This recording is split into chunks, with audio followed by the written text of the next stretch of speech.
We've got announcements. We had Phil number 509. I see that's on this moment. 509. Our one circles will be meeting this week.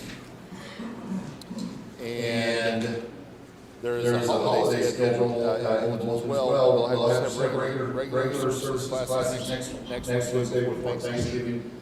But then there are some adjustments and things after that. We'll have no compact Sunday on November 30th, which is Sunday.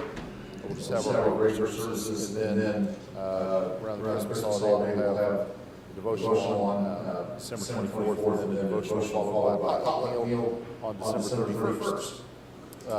Potluck meal and games. And then there's also a holiday theme party on December 6th.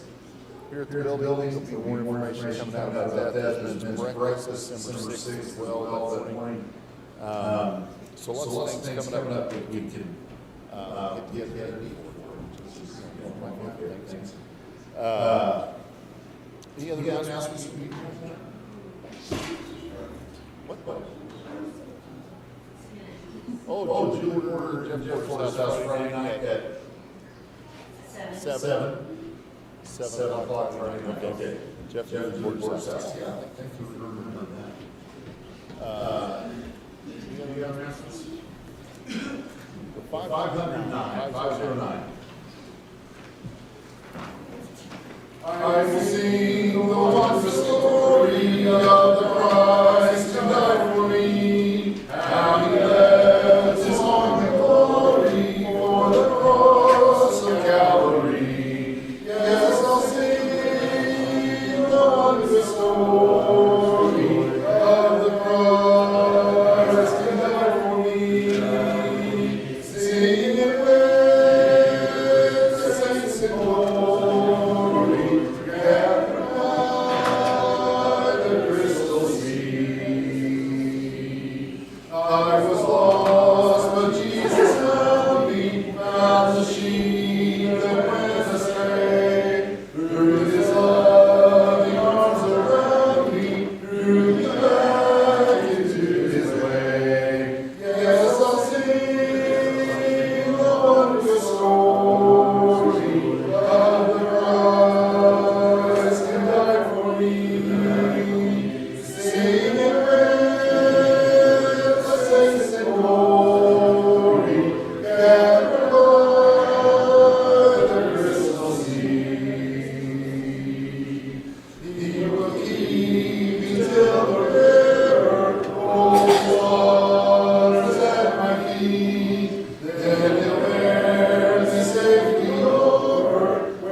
Test, check.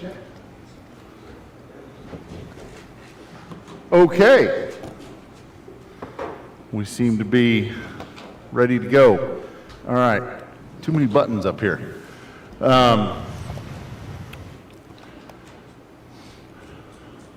Well, we're getting close to the end of Judges. Yeah, getting close. We're going to be into the last story tonight. This last story takes up 3 chapters, 19, 20, 21.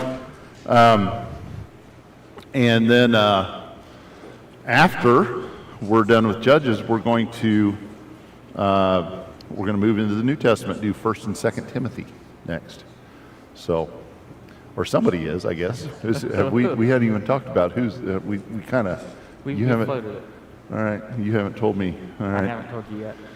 So, and Justin's not here to defend himself, or so. Wow, that sounds like we should take it on. Sounds like he's teaching that sounds like he's teaching that. Okay, that's the way that works. If you're not here, you get nominated. Oh, there he is.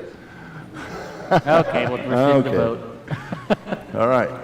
So, 1st and 2nd Timothy will be coming up next. If you want to do a little pre-reading or pre-studying, although we got 3 chapters left, so it may be a little early. Couple months. At our pace, yeah. Well, I hope not months. But. Yeah. All right.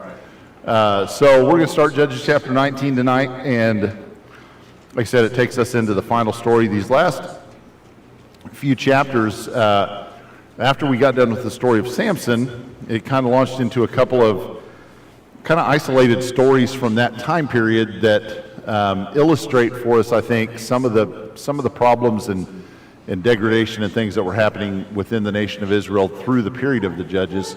I think these stories, to some degree, stand as representative stories of the things that were happening. They maybe they're the extreme things of what was happening in the nation. Kind of, we know God is a patient God, and He, He's patient.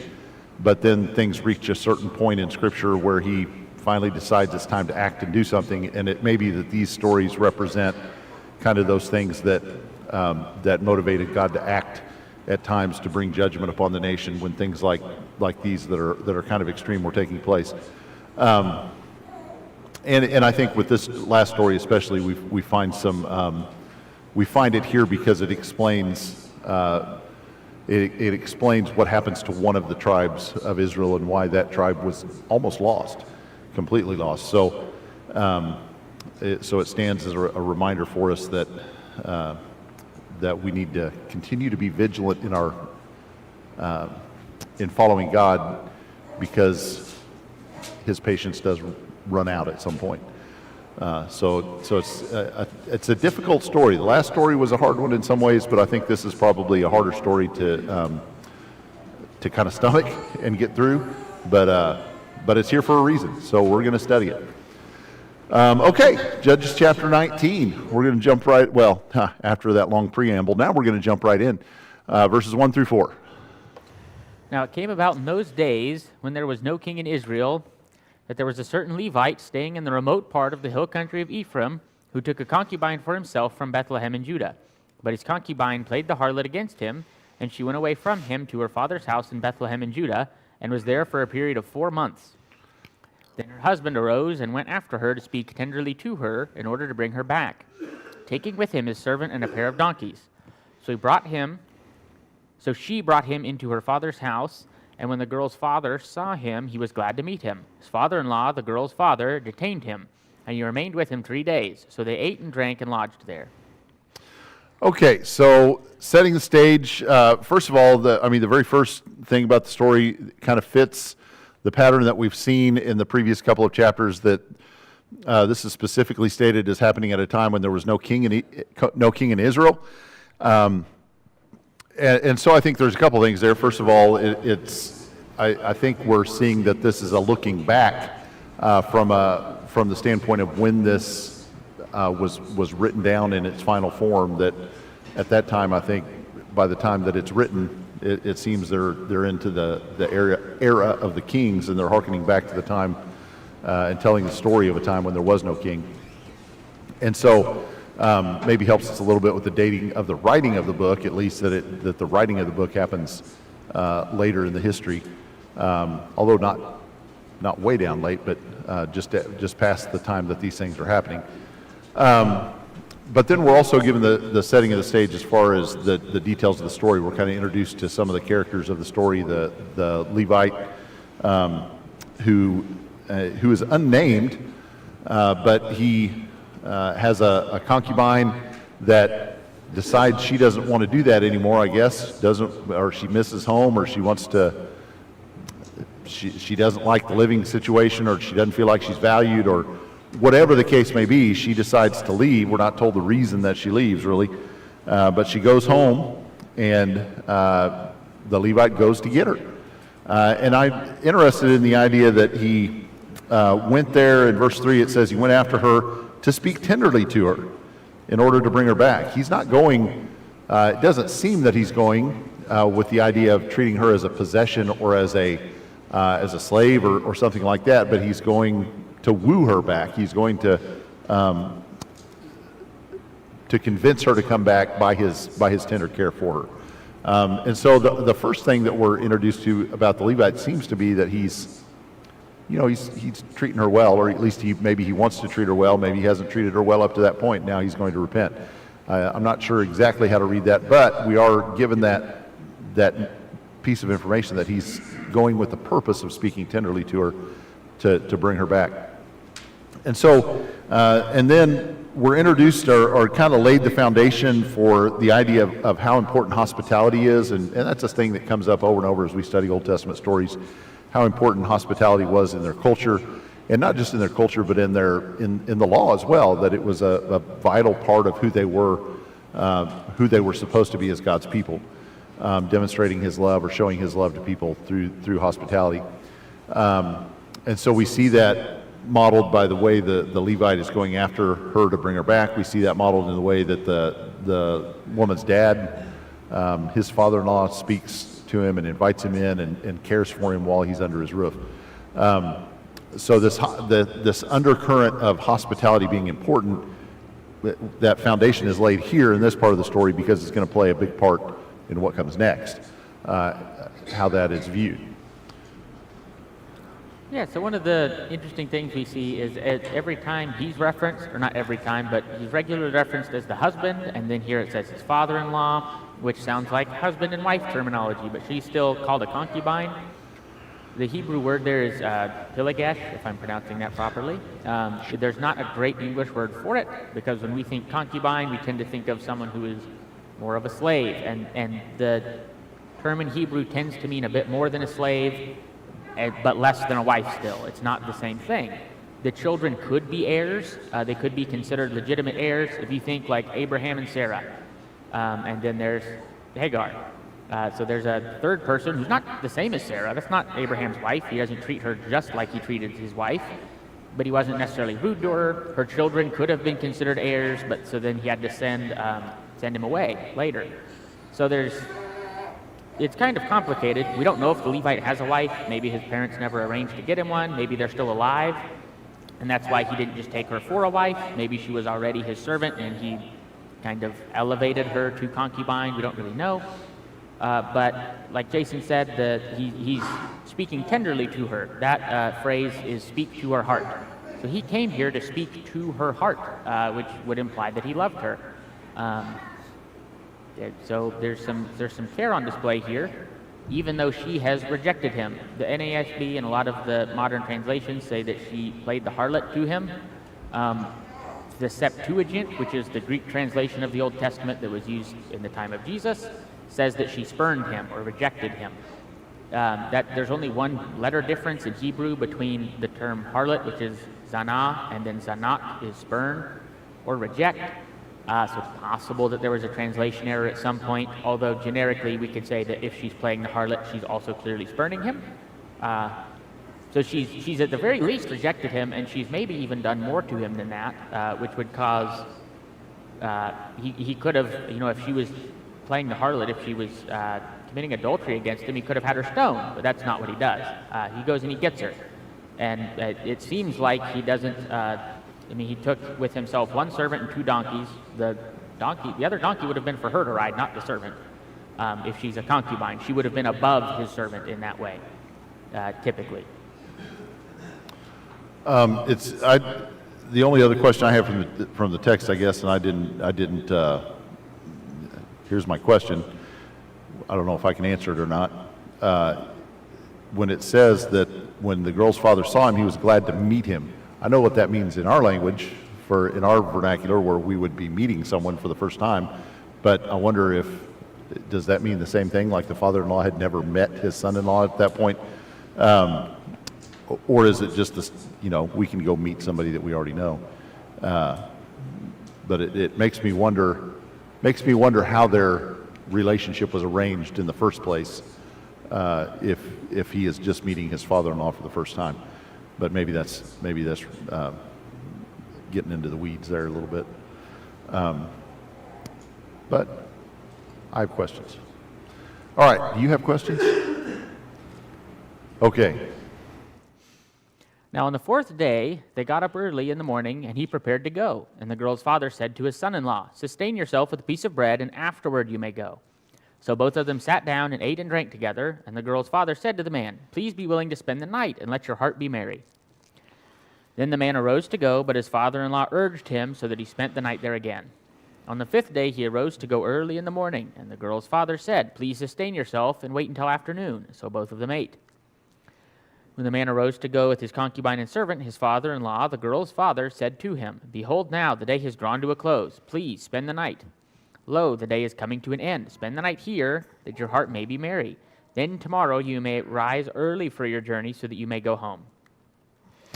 All right, so at what point, we have a phrase, "too much of a good thing," and usually when we say that, it's a little bit tongue-in-cheek, because maybe that thing that we're talking about having too much of, maybe it wasn't the best thing in the first place. Like, I'm thinking of cheesecake. It's probably not too much of a good thing. Can you call cheesecake a good thing? I can. But okay. But too much of it definitely goes too far, and it becomes something that weighs you down, that becomes a burden to you. And so when we're talking about hospitality, and it was a good thing in their society and their culture to go out of your way to be hospitable. Again, we have so many Bible stories where that is illustrated for us, with Abraham, as a great example of the way that he treated the angels that visited him, and then we have other examples of it as well. We saw even in the book of Judges with Samson's parents, when the angel came, and the hospitality that they showed him. So at what point does that hospitality become too much? Like, I'm trying to be on my way. I'm trying to finish my trip. I've got a home to go back to. I've got a life that is in limbo right now, because I'm not there taking care of things. And you want me to stay, and you want me to stay again. And so, not to say that we need to, set limits on hospitality or things like that, but when is it too much of a good thing? And then so that's kind of from the standpoint of the father-in-law. Is he going overboard, or is he just knows he's going to miss his daughter and he doesn't want her to leave? That's kind of a part of it as well. And then from the standpoint of the Levite, is his willingness to delay his trip, does that demonstrate a lack of urgency on his part, or a lack of discernment on his part? Is there a lack of urgency to get back to his the affairs that he has going on at home? He's got, presumably, if he's later on, we're going to find out that he does some things that suggest to me that he's probably fairly well off, if he's able to do some of the things later that he ends up doing. And so if he's got a large household or a lot of things going on at home, he doesn't want to be away too long. So is there a lack of urgency to get back to those things, or is there a lack of discernment on his part, where he doesn't see the dangers in delaying his trip? Had he left at a reasonable time during the day, none of the rest of the story would have happened. And so there's just questions there about how do we respond in ways that demonstrate that we're using good judgment. And I'm not sure that he uses really good judgment here in a couple of ways, by delaying so long and leaving, and then by actually leaving at the time of day that he does. I think demonstrates some poor judgment. One of the things we like to talk about is that in these latter chapters, there's a lot of kind of thematic pairing rather than necessarily chronological pairing. And here we have, in the last story we had Micah, and then the Levite that he was kind of detaining, that he met him and he said, hey, let me give you your maintenance and let me pay you and let me do that kind of stuff for you so you'll be comfortable. And he was able to stay there. And when the Danites came through, they were kind of able to take him along with them. Jonathan was that Levite's name, and they were able to take him along because he was getting more of that, more recognition, more food, more money, more whatever. And here we have another Levite that's able to be detained for the same things, even though, like Jason said, there's some good reason to believe he's well off. It's not that Jonathan was kind of looking for a way to make money. He needed that. This Levite doesn't seem to need it, but it's easy to detain him with it. And given the culture they're in, it's good. He should be able to be detained by this. This is kind of the reciprocal nature of it. If someone was over at his house, he should be providing for them in this way, happily and with an open hand. That's the way their culture certainly was. He is the father-in-law makes the argument that it's too late in the day for you to leave on your journey. They're in Bethlehem right now. Presumably, that's where he got the concubine from. It says she went back to her father's house. Father's house in Bethlehem in Judah. They're going back to the hill country of Ephraim. I'm not a map guy, but I know that's not like a quick 1-hour journey. It would take a day or two for them, if I'm remembering correctly. And leaving late at night is not how you start a trip that takes that long. You want to start it when you're fresh and ready and you're able to make a lot of progress. And that's not what they're doing here. He's been, like Jason said, he's not showing good discernment. He's trying to get away before there's another morning where he can be detained again. But he's going about it the wrong way. Instead of being firm, he's trying to get out the easy way, and it's not going to be easy for him at all. All right, verses 10 to 15. But the man was not willing to spend the night, so he arose and departed, and came to a place opposite Jebus, that is Jerusalem. And there were with him a pair of saddled donkeys. His concubine also was with him. When they were near Jebus, the day was almost gone, and the servant said to his master, please come and let us turn aside into this city of the Jebusites and spend the night in it. However, his master said to him, we will not turn aside into the city of foreigners who are not of the sons of Israel, but we will go on as far as Gibeah. He said to his servant, come and let us approach one of these places. We will spend the night in Gibeah or Ramah. So they passed along and went their way, and the sun set on them near Gibeah, which belongs to Benjamin. They turned aside there in order to enter and lodge in Gibeah. When they entered, they sat down in the open square of the city, for no one took them into his house to spend the night. Okay, so I couldn't find one map that showed everything I wanted to, not that there's a ton, but this map shows kind of the tribal areas. So you've got Benjamin with Jerusalem and Gibeah here, and Bethlehem is in Judah, just south of Jerusalem, but this map didn't show Benjamin, but it shows the tribal divisions. So they left the territory of Judah. They refused to stop in Jerusalem because it wasn't Jerusalem yet. Didn't become Jerusalem, I think, until David was the one really that settled Jerusalem. Even during the time of Saul, the Jebusites were living there. And it's not until David comes along that David makes Jerusalem the capital of Israel. And so they bypass Jerusalem and head towards Gibeah. And this map doesn't show the tribal territories as well, but up here it shows, let's see, there's Benjamin, and there's Jerusalem, and there's Gibeah and Ramah, which were close together. So they know they're going to bypass Jerusalem, but they're going to head either to Gibeah or Ramah to lodge there. And so why refuse to stay in a Jebusite town? I mean, what's the deal? It's still within the territories, within the borders of the tribal area of Judah. Supposedly still, an Israelite, a town under the control of the Israelites, even if it's primarily settled by Jebusites. And I think we see there, and I think you're going to comment on it more with your comments as well, but I think we see there a desire to stay where you're comfortable, to stay within the family, so to speak. We want to go to an Israelite city because we will know the customs, we can trust their observance of the laws of hospitality or the cultural things of hospitality. We know that they will be, or we can trust or believe that they will be, a city that follows God's laws, those kind of things. And so I think, in this case, I think he's showing perhaps some good discernment about where they want to stay and launch. But then they get to Gibeah, and they're going to find that it was a bad choice. Gibeah was not the place they should have stayed. And I wonder, again, I don't know if we can say that this is a lack of discernment on his part. Maybe he doesn't know anything about Gibeah. Maybe he knows where it's at, but he's never been there. Maybe he doesn't know anything about the people there. Maybe he doesn't know what he's walking into. So, have you had that experience when you're traveling before? This isn't what I thought it was going to be. When you get to the place you were, this was my destination.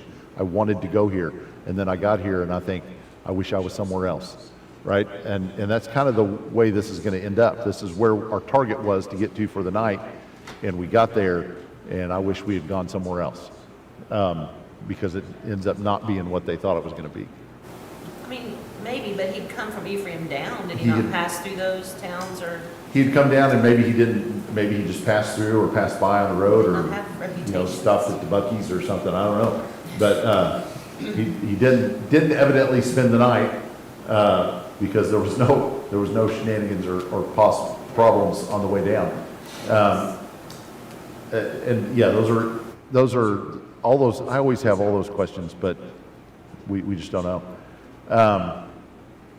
So, and this plays, some of these questions that are being, I think, given right now, I become even more prominent questions for me later as the story unfolds, and we start dealing not with just this Levite's knowledge of what's going on in Benjamin, in the tribe of Benjamin, but as we think about how the rest of the tribes of Israel react to what happens next. Did they not know that there was bad stuff going on already? Did they not know that Benjamin was going off the deep end already? And how did they not know? And those kind of questions. So I think some of those questions are being, the foundation for those being laid just with these smaller details of the story at this point, at least for me. Yeah. So yeah, one of the first things I wanted to bring up is the separation seems to be based on ethnic and not moral grounds. He is a Levite, so he should know the law that the Jebusites should not have been permitted to live there. This isn't his tribe. He's a Levite, and he seems to be stationed in Ephraim, so that it's not exactly his battle to fight here. But we'll see, based on his later system of morality, his problem doesn't seem to be necessarily that the Jebusites they don't follow the law properly, so that's why we can't stay there. They're just not family. They're not the right people. They're a different people group, so we don't like them. It doesn't seem to be much deeper than that, than a generic, they're not like me, so I don't like them. And that seems to be as far as it really goes for him. The interesting thing to note, from Bethlehem to Jebus is 6 miles. And the servant tells them, as they're nearing Jebus, a place they could stay, hey, it's getting dark and we need to end our journey. It's time to stop for the day. He only went 6 miles. The average walking speed is between 2 and 3 miles an hour. And they have 2 donkeys, so the fastest guy can walk out of the 3 of them, fastest person. They traveled for 2 or 3 hours. That's it. And they had to be done now. How many times why would you start a journey if you can only travel for a couple of hours? They should have gone to bed early, got up, and staved off the father-in-law and left. That's what they should have done. They didn't plan this out well, and like we said, do they know about Benjamin? Do they know about the problems in Gibeah? We don't really know, but they didn't plan it out properly. They're just leaving because it was easier to leave at night when they've already gone through all the rigmarole than it is to start over the next day. The previous hospitality that we saw is gone. When he was with his father-in-law, it was, please stay, please rest, please refresh yourself, please eat, please stay the night. He's taking on, that's expense. Maybe he was well enough off that the expense didn't concern him at all, and he was able to just be hospitable out of the kindness of his heart. and not out of his pocketbook. But there's a lot of expense going into being hospitable. And when it's a family, we see that it's willing to be done. Family members are doing that for each other here. And we're seeing that there's a big breakdown in Israel, because a Levite from Ephraim should be welcome in Benjamin everywhere. They should have that kind of hospitality extended. That's the whole idea. They're all family, so they should all be able to extend that hospitality to one another. And we see that it's not done. We get told that he sat in the square, and that no one offered to bring them into the house. And that's not right. That's not what should have been done. The hospitality that should be shown among close family members is also what should be shown among these kind of distant family members amongst Israel, and it's not happening. And we're going to see that it's worse than that done. Just going back to the very first part of the lesson, did you guys say anything about that the Levites are supposed to marry a virgin also? That's what's stated in what I've looked at. And they're only supposed to have no more than one wife, what I've seen. So my question is, when we're looking at him as it's stated in that book, they're doing, whatever that seems fit best to themselves. I think he's in that same moral standard across the board as everybody else. Obviously God's not talking to him here about anything. So I think he's just living out how he wants to live. I think you're right. I think we need to resist the temptation to make the Levite the hero of the story, because I don't know that. I think he's less bad. He's less guilty maybe than some of the other, obviously the Benjamites that we're going to see later. But he does some questionable things, and I think the story starts off with some questionable things of his judgment, as far as his having multiple wives, or at least having a woman that he doesn't consider a wife and considers a concubine, if that's the proper reading of the word. So I think you're onto something there that, and I've got some comments later about kind of that go along those lines. Scott. Yeah, I was going to say, I don't think there is a hero in this whole story. I think there is nothing good or redeeming about this story. There was no hero in the last story. And it just gets worse. I mean, even all three chapters and how they react, it's just and that phrase of just about there's no king. God should have been their king, and now he obviously isn't. Right. And I mean, this story there's no hero. And I think that's one of the things that make these last few chapters of Judges kind of difficult for us, because so many of the stories in the Bible, we do see the hero figure. We see Joseph, or we see David, or we see Solomon. Even though he made a lot of mistakes, Solomon, does some heroic things. And so often we have that fully committed, faithful person that God kind of holds out to us to be someone to emulate. And I'm not sure. I think we long for that. We look for that in Bible stories because we're so used to it.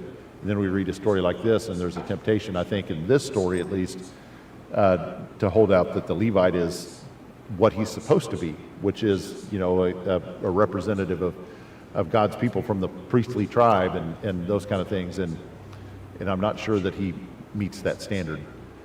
So we have to be careful with that.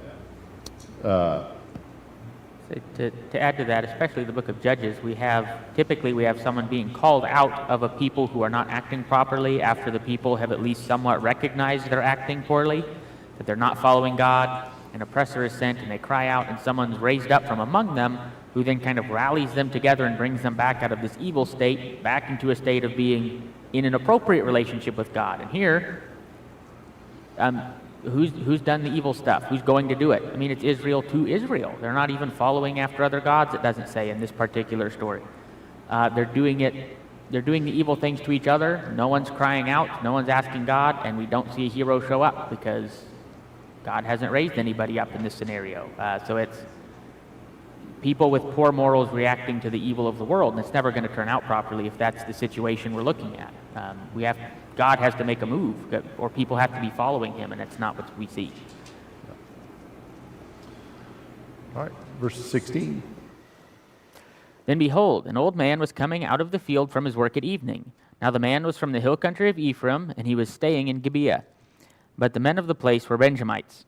And he lifted up his eyes and saw the traveler in the open square of the city. And the old man said, Where are you going, and where do you come from? He said to him, We are passing from Bethlehem to Judah, to the remote part of the hill country of Ephraim, for I am from there. And I went to Bethlehem in Judah. But I am now going to my house, and no man will take me into his house. Yet there is both straw and fodder for our donkeys, and also bread and wine for me, your maidservant, and the young man who is with your servants. There is no lack of anything. The old man said, Peace be to you, only let me take care of your needs. However, do not spend the night in the open square. So he took him into his house and gave the donkeys fodder, and they washed their feet and ate and drank. You know, you can't sit up here next to a guy for very long without being influenced by him. And I know if Justin was up here, he'd want to say that this guy's name was Joe. Because where did he come from? Where did he go? I knew he was thinking it. I could hear the thought from all the way back there. All right. So, sorry, Justin, I had to. All right.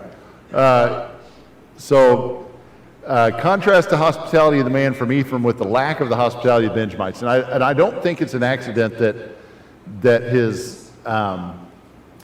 he's identified as not being a Benjamite, right? I think that's central to the story. If the closest thing we have to a hero in the story, I think, is probably this guy. And I'm not sure he even qualifies as a full-on hero based on what happens next. But he does make the attempt at this point to do what's right. He sees fellow countrymen, and I don't know their customs or their. I don't know if he saw them sitting in the square and thought, "Hey, there's an Ephraimite, and I'm an Ephraimite." I don't know if he, by the way he was dressed, or by the way he spoke, or by the way, by his look or whatever, that he could tell that he wasn't a Benjamite, that he was an Ephraimite. I don't know that. Maybe he could, maybe he couldn't. I don't know. But the fact that we have an Ephraimite who's traveling, and now we have another man from Ephraim who's offering him hospitality, it's in contrast to the way that he was shown indifference by the rest of the people. At this point, all the people of Gibeah are guilty of is not showing hospitality. They've not offered him a place to stay. Nobody's come and taken him off the street and offered him a house to stay in. They've just left him there. Now, I think later we'll see that they're leaving him there because they have plans. They want him to be there out in the open where they can get to him. But at least up to this point, we're just left with thinking, boy, they're not very hospitable. How terrible! That's awful that they're not observing the hospitality laws. But it goes beyond that. And then if we go back to Genesis 19, the comparisons between the story of when the angels visited Abraham and they were told that they're going to go destroy Sodom and Gomorrah, and Lot was living in Sodom, and when the two angels show up in Sodom, and then Lot invites them into his home, they were sitting at the city gate, or they were in the city square or whatever. No one had offered them hospitality, and then Lot comes along and offers them hospitality. The parallels to that story are remarkable, and I think it's not an accident that there are parallels to that story. And I think, and I wonder again, as a Levite who was supposed to be somebody who would be a teacher of the law, looks back on the experience that he's going through. Does he begin to connect some dots? Does he begin to see some parallels to a story that he studied in the scriptures? And are there some lessons that he can learn from that, or is there some ways he can react that would be better than what he actually does? And I don't know, maybe I'm reading too much into it there, but as we go through the story, the way that they were angels, so they had powers that this Levite wouldn't have, but they follow the same God. And if the Levite had the foresight or had the knowledge of that story to be able to call upon God, could things have turned out differently had he reacted differently when the story begins to unfold here? So kind of keep that in the back of your minds that there's some parallels there, and maybe if the Levite had recognized those parallels, could he have reacted differently and had a different outcome to the story? Yeah, so the two men from Ephraim seem to understand the hospitality rules here, and it doesn't seem to be just an Ephraimite thing. It's not like this is a subculture that they had in particular. that the other places just didn't necessarily follow because they were a different tribe. You go to the city square and you wait, and people are supposed to notice that you're a traveler. Who else just sits in the city square with a couple of donkeys and provisions for travel? The Levite seems to say, I have bread, I have wine, I have fodder for my donkeys, I have everything I need. So it seems like he's trying to tell the man, hey, you don't have to provide financially for me, it would just be nice to stay in a house.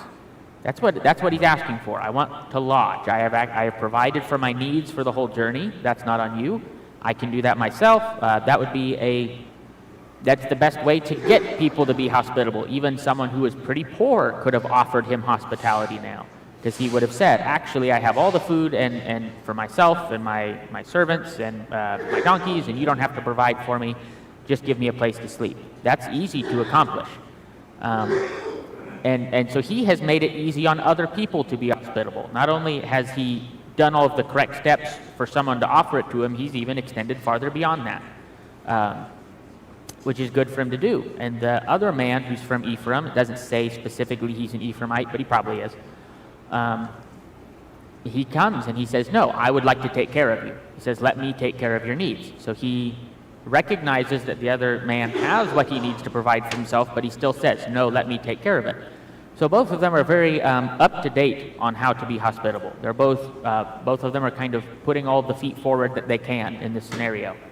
The other kind of question that comes up is the last thing he says here: do not spend the night in the open square. That's kind of the fact that he says, please let me take care of your needs, please don't spend the night in the open square. Those are two kind of separate statements to me. It seems like the first one would have already been all the invitation he needs. The second one seems kind of like a warning, like, hey, you really don't want to be out here in this open square. This really isn't the kind of place you want to spend your time as the night goes on. You need to be somewhere else. So it seems like the Ephraimite might know how the Benjamites are here. We find out later that he owns a home here. He might have been around long enough that they don't consider him specifically to be an outsider, but that, there's lots of questions there, but he knows what happens to people who are outsiders, it seems. I think he's asking the man to do this for that man's sake, not so that he can be hospitable. I think this is apart from the idea of hospitality, and this is now into trying to save somebody from harm, which is definitely beyond typical hospitality, I would say. And I think that, if he knows the potential of what's going to happen if they stay out in the city square, does he know the risk he's taking by inviting them into his home, which is almost a reason to, I'd invite you in, but bad things happen if you invite people into your home in this city, so I'm not going to worry about it. But so I don't, it's kind of interesting to think about that he might know the potential risks that he is taking as well. He's putting himself in the potential of receiving harm because of his offer of hospitality, which makes his act that much greater that he actually does it. So, so I think he's demonstrating the care for a stranger that he should in this case. All right, Judges 19:22. While they were celebrating, behold, the men of the city, certain worthless fellows, surrounded the house, pounding the door. And they spoke to the owner of the house, the old man, saying, bring out the man who came into your house, that we may have relations with him. Then the man, the owner of the house, went out to them and said to them, no, my fellows, please do not act so wickedly. Since this man has come into my house, do not commit this act of folly. Here is my virgin daughter and his concubine. Please let me bring them out, that you may ravish them and do to them whatever you wish. But do not commit such an act of folly against this man. But the men would not listen to him. So the man seized his concubine and brought her out to them, and they raped her and abused her all night until morning. Then they let her go at the approach of dawn. As the day began to dawn, the woman came and fell down at the doorway of the man's house where her master was until full daylight. All right, so things start to get troublesome here. Bible stories can be descriptive without being prescriptive. Just because we read of something happening in the Bible doesn't mean it's an act that we necessarily need to emulate. There's a lot of bad stuff that is recorded in the Bible as having happened that is not stuff that we're supposed to go out and do ourselves. So, I mean, the acts of the Benjamites here, the residents of Gibeah, are definitely things that are not prescriptive for us. We're not supposed to treat people that way. And because we see a Levite and the Ephraimite acting in this way of offering up their women folk to preserve their own lives, doesn't necessarily mean that's what we're supposed to do either, right? I mean, we're not supposed to just cast our women aside and say, well, at least I'm okay and it'll be all right. And so we have these acts of dehumanization, this cowardice, this victimization, all taking place. And what should the Levite have done? What should the man have done as he's got a crowd of people banging on his door saying, send out the stranger that you took in, or we're going to tear your door down. We're going to tear your house down. We're going to come in and kill your whole family. I mean, what was he supposed to do? It's a hard question to ask. It's a hard question to answer. But sacrificing the ladies so that you can be preserved is not the right thing to do. It's not the thing that should have been done. And so, stuff like this part of the story is the part that makes me say we don't hold up the Levite as the hero of this story because of the fact that he gets vengeance later on for what takes place. It never should have gotten to this point. He's made a lot of mistakes up to this point that have led us here. And then back to one of my previous questions is, does he know the parallels of the story that he's living through? Has he read the story of Genesis chapter 19, of what happened in Sodom and Gomorrah when the angels were, when the people were banging on the door and demanding that they send out these men so that they could have relations with them? And then what happened next?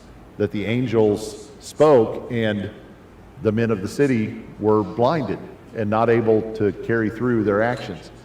If we have a Levite who is the man that he's supposed to be, who is a man of God, who is a man of the Scriptures, who's living at that time in those conditions, could he have called out to God and found a respite from this story that makes it end very differently? The fact that the whole preface to this story is we're living in a time when there is no king in Israel, including God, who should have been their king, and men are doing what is right in their eyes, that is self-preservation and not abiding by the hospitality laws and not looking out for one another and not valuing those who are weakest in society and least able to care for themselves the way that they were supposed to. None of those things are being done.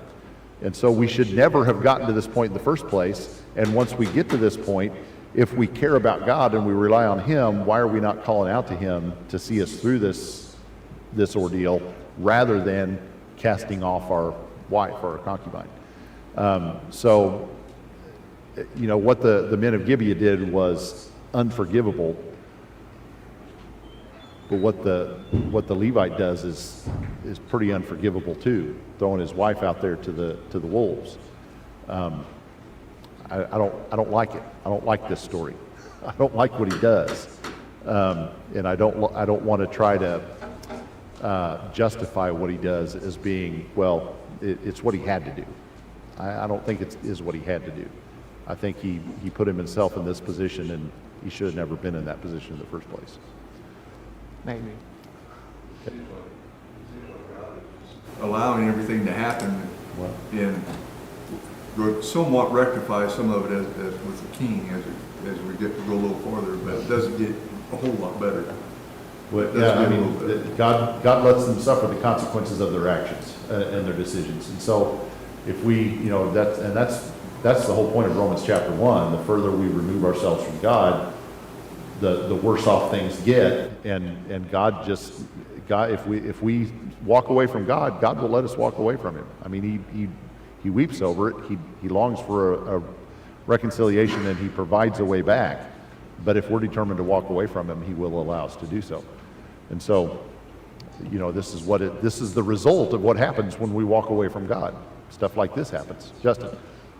I think, this chapter of Judges really, I think, is a good, one of the maybe biblical metrics of what it looks like when people, as you've been saying, decide to be without God for such a long time. This is where they end up.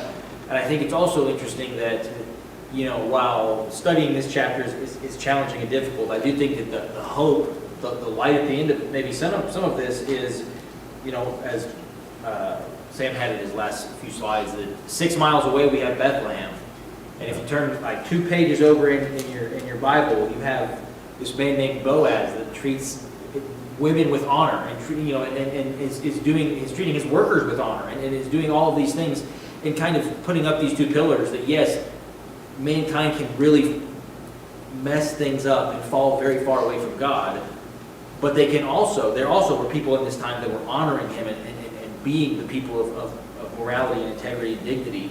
And so we can maybe look at these 2 as not the guardrails of, hey, listen, in the time of the judges, people were doing what was right in their own eyes, and a lot of people went really, really, really, really wicked.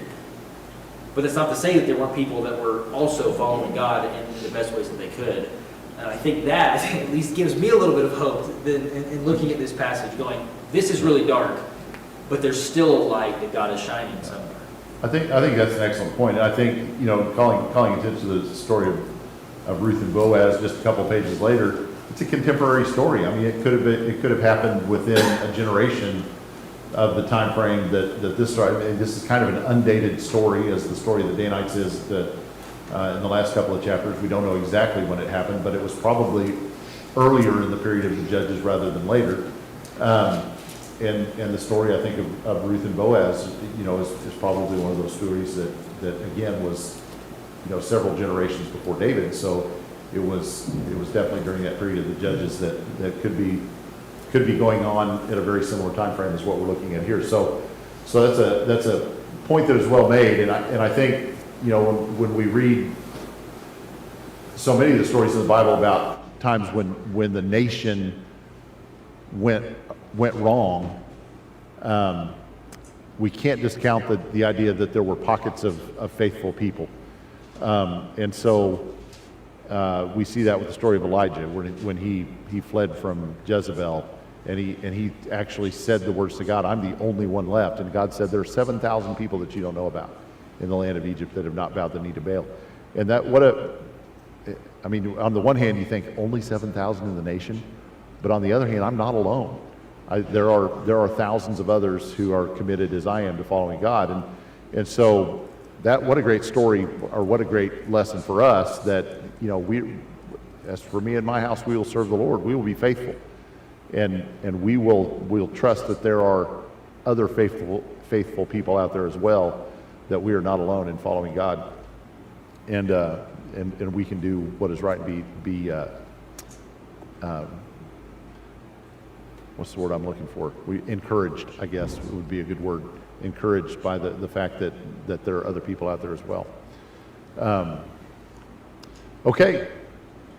I have stuff. You have more stuff? Yeah, I have. You hadn't even talked yet? Yeah, not yet. I thought I covered it all. This has been this has been a long section. There's been a lot of good stuff said. Yeah. When you talked about the idea that you bring up that kind of theme that everyone's doing what's right in his own eyes, in verse 23, then the man, the owner of the house, went out to them and said to them, my fellows, please do not act so wickedly, since this man has come into my house. Do not commit this act of folly. Here's my virgin daughter's concubine. Let me bring them out, that you may ravish them. Do to them whatever you wish. That's as you see right, is what that term is in the Hebrew. Do whatever's right in your own eyes to them. It's the theme's carrying through. We're seeing that this is exactly what's happening. In chapter 20, I just thought about this as you were saying. We don't know the date. In 2028, it says Phineas, the son of Eleazar, Aaron's son. If that's just a 3-generation step, then this is probably really, really close to the same as that Danite story. Could be contemporary. We don't know exactly, but it's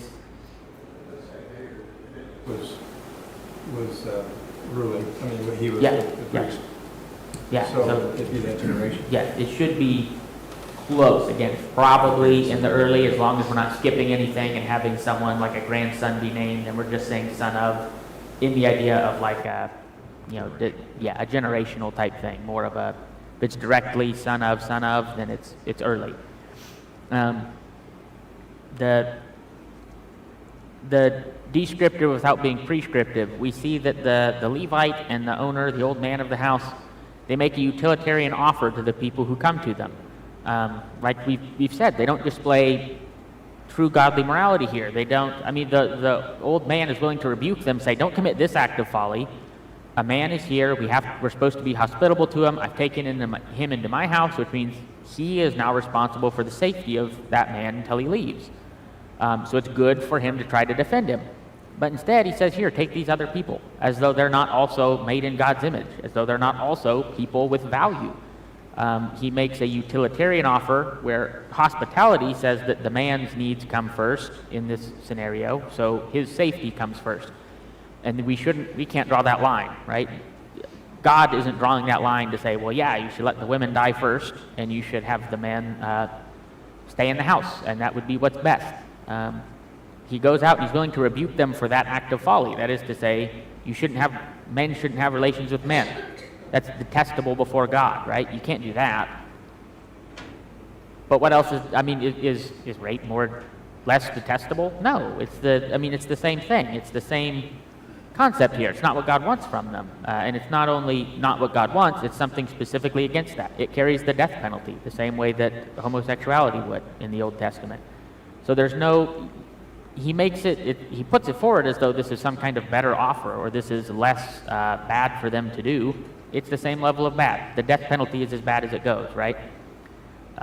They can't punish you more than that afterwards. That's as far as it gets.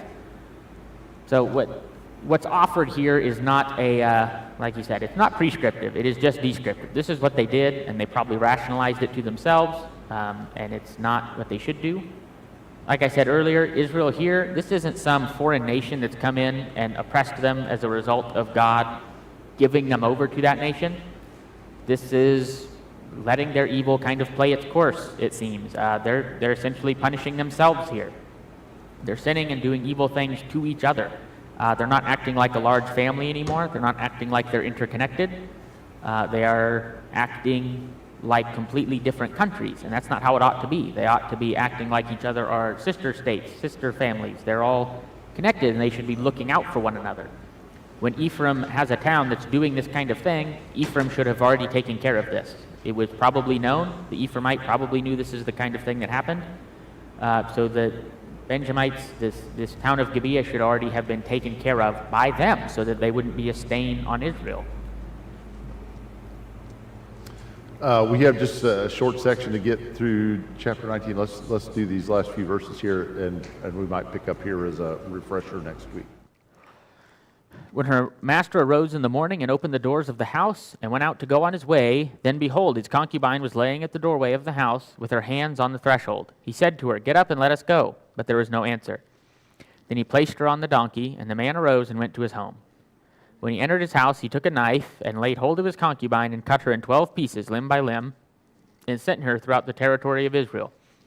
All who saw it said, "Nothing like this has ever happened or been seen from the days when the sons of Israel came up from the land of Egypt to this day. Consider it, take counsel, and speak up." All right, and we'll have to pick up here because it sets the stage for what's going to happen in the next part of the story. But just some things to think about. What happened to speaking tenderly to her? You know, that's the whole premise of the story at the beginning, is that he's going to collect his wife who had run off, or his concubine had run off, and he's going to speak to her heart and woo her back. And now he's cast her out to be raped, to be mistreated severely. And when he opens the door and she's lying there having put her hands on the threshold of the door as though to try to get in and seek refuge, "Hey, get up, let's go." And you know, I don't have anything nice to say about him. You know, some things to think about. Again, we'll have to start here next week, but whose deeds were more shocking, the deeds of the Benjamites and what they did that night, or the deeds of the Ephraimite or the Levite when he chopped her up into pieces and sent the body parts out to the nation? What's more shocking? Which one hurts our sensibilities the most? I'd think about that one. I'd be interested in hearing some thoughts on that. And then the chapter ends with the idea, consider it, take counsel, speak up. Consider what the Benjamites have been doing. Take counsel about how they've been treating people that come into their midst, and speak up and do something about what has been going on in this tribe up to this point, so that it never should have gotten here. We should have handled this before it got this bad. The nation should have risen up against their deeds before this happened. And we should have handled it before now. But now we're ready to act because somebody's been chopped up into pieces and sent to our doorsteps. And again, they're just living like there's no standard of right and wrong. There was no king. They're living like it was, whatever. Do whatever you want. You want to wrap up? Yeah. The tone here goes from husband to master. He used to be, it was his father-in-law. There's kind of that husband language that's typically used, which would indicate a closeness. And then after that, it's her master said to her, get up. When he seized her and threw her out, it was his servant he threw out, not his wife, not his concubine even. It was his servant that he tossed out to get abused this way. So she went from, at his whims, she oscillates between being valued as a person and someone he needs to woo back and treat nicely, and someone that he can treat as he sees fit. And we shouldn't, that's obviously not an appropriate way to view people. And then, I think I have an answer to your question. Spreading of the body shocks everyone more than the crime. If he had sent out messengers to say what had happened, the people would have been upset. Because he cut up a body and sent it out now, I can't believe this has been done. Nothing like this has ever been done in Israel. So you're saying that the rape and murder of women has been happening in Israel? That's kind of a big problem. Why haven't you guys done anything about it? That's not the thing that's surprising them. It's the body that does. And that's means they've been tolerating it. All right, we'll recap that part next week because it sets the stage for the next part of the story. Thank you.